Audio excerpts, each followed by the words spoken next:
Nkrumah. This also falls at a time that coincides with 73 years ago when the Pan-African Congress met in Manchester, United Kingdom, where the great thinkers and planners gathered. You know, the UNIA has struggled for the interests of our people, and it was feared by the colonial powers. France, Germany, Italy, Portugal, Spain, etc. They feared the idea of Africa for the Africans, those at home and those abroad. That's right. And when the UNIA members were discovered, they were harassed, they were imprisoned, they were tortured, and they were murdered. And then our newspaper, the Negro World, when it was found, it was confiscated, it was banned. So we ended up being forced to smuggle our paper into Africa, South and Central America, and the Caribbean. And if you were found with the paper, there were times in which you would receive capital punishment. Now, I wanted to go back to that part because at this commemoration, this 27th annual commemoration, we want to think about the predecessors of Africans on the move. While we will honor those men and women with monuments, honor them with names, with books, even institutions after them, there are millions who you don't know. Millions who gave their lives. That's right. For us to be where we are today. Let's remember them as well. Yes, sir. Brothers and sisters, and the youth. Dr. Kwame Nkrumah, Jomo Kenyatta, Nnamdi Azikiwe, John Marcus Garvey, though dead, they're still your models. They're still your role models. That's right. You have got to get into Garvey. You've got to get into Du Bois. You've got to get into Padmore. You've got to get into those great thinkers who paid the price to get us to where we are today. And the heroines as well. That's right. We would have not gotten anywhere. That's right. We wouldn't be where we are today without our brave and courageous sisters. They hold up half the sky. As a student of history, I have studied this resistance of our people. We fought, we resisted, we died. We fought, we resisted, we died. And we never stopped. We are always Africans on the move. Dr. Julius Garvey and I had a conversation yesterday, and we talked about his mother. Let me just share with you what he said. It's in the book Garvey and Garveyism in the new edition. Her son wrote. She nurtured many Pan-Africanists. I mean, I did say women play a great role, right?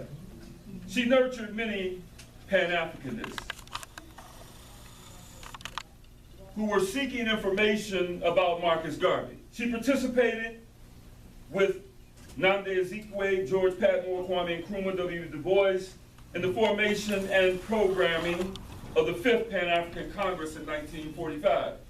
She kept alive Garvey's memory and shared much truthful knowledge about the man, his ideas, and the Garvey movement. Most importantly, she did so when the forces of neo-colonialism were dominant and determined to distort and bury the history of the African past and Pan-African ideology. At the same time, the Europeans were promoting the European world domination under the guise of global capitalism democracy, and neoliberal consensus. On this day, that we commemorate Dr. Kwame Nkrumah and years of Pan-Africanism, we're reminded of the words of the Honorable Marcus Garvey. What you do today that is worthwhile will inspire others at some future time.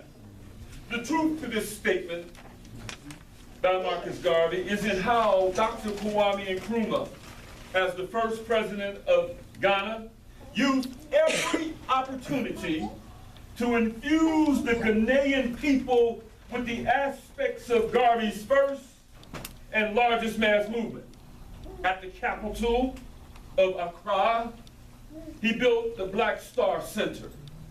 He also named the government's national shipping company the Black Star Line, after Marcus Garvey's Black Star Line shipping company, founded in 1919.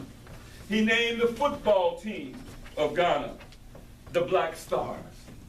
Most importantly, Nkrumah placed a black star in the center of the nation of Ghana's flag. All Africans must therefore pledge themselves to work so that our youth will be infused with the character of Garvey, the intellect of Du Bois, the analytical skills of Padmore, and the statesmanship of Azikiwe.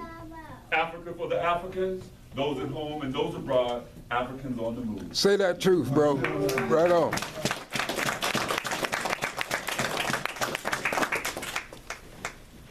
Hotel family. Hotel.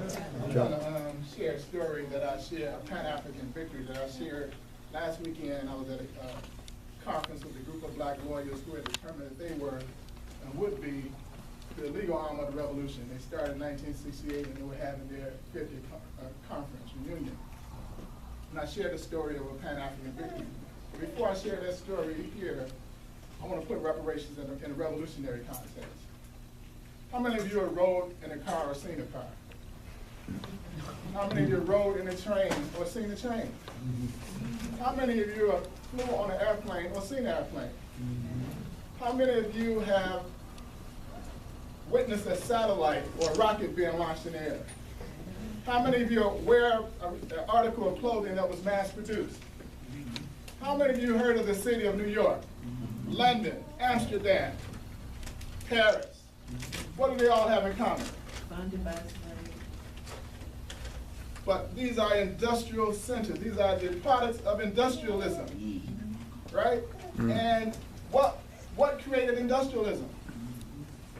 Unpaid labor. Capital under the theory of capitalism. And who were the first capitalists?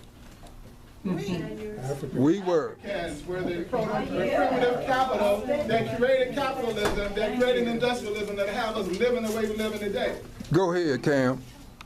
So when we talk about reparations, we automatically talking about how a system was developed off African people. That's right. That currently still enslaves African people globally. There could be no industrialized America, no opulent Europe if it wasn't for the primitive capital of African people that funded it all. That's right. So that's the ultimate struggle for Africans who are fighting for reparations. But let me tell you the story of this great Pan-African victory that few people know about. In 2001, there was a World Conference Against Racism held in Durban, South Africa, right? Fast forward out in 2014, I was in Ethiopia at a conference on the Sudan, and the organizer of the conference asked me what I was doing in South Africa a week before. And I told him I was speaking on a reparations panel at the 8th Pan-African Congress, and I was introducing the term reparation enforcement, that because we had successfully argued the position of reparations at the World Conference Against Racism in 2001, then we no longer had to argue for it now. It was argued and successfully argued, and the international community agreed with us that what happened during transatlantic slave trade, slavery, and colonialism were crimes against humanity. And that because they were crimes against humanity, it was an economic basis for those crimes, meaning that people who engaged in those crimes got rich, and the people who were the victims of those crimes were impoverished and brutalized. And if you look at the world today, you still see the effects of those original crimes. And therefore, reparations were due. That was a major victory. Now, he asked me, do you know how the World Conference of Racism came about? I was like, I really don't, but I know about the World Conference. I know what resulted from it, but I don't know how it came about. So he says, well, you do know Roger Wareham. He's a lawyer in New York. I said, yeah, I know Roger Wareham. He's with the December 12th movement. He said, Roger Wareham came to me in Geneva, Switzerland in 1996 and said there should be a World Conference against racism.